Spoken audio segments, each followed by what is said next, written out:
Accord européen pour encadrer le vapotage et lutter contre le tabagisme.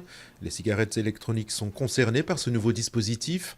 Demande d'autorisation de mise sur le marché, vente interdite aux mineurs, concentration de nicotine limitée à 20 mg par millilitre.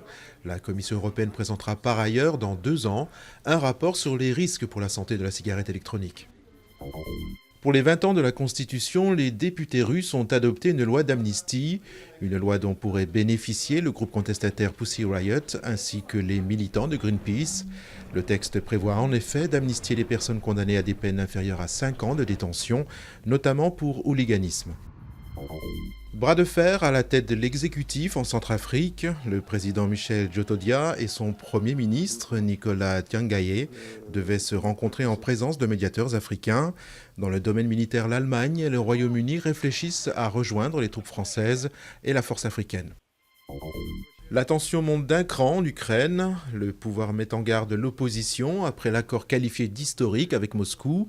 Le Premier ministre Mykola Azarov a prévenu « on ne laissera plus personne déstabiliser la situation ».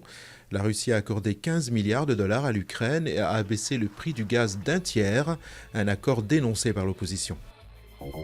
C'est une véritable tradition en Espagne. Depuis 1812, les Espagnols achètent un billet de loterie avant les fêtes de Noël et participent au Gordo. Considérée comme la plus grande loterie au monde, elle constitue un événement national dans la péninsule ibérique. Le tirage au sort aura lieu le 22 décembre avec plus de 2 milliards d'euros à répartir.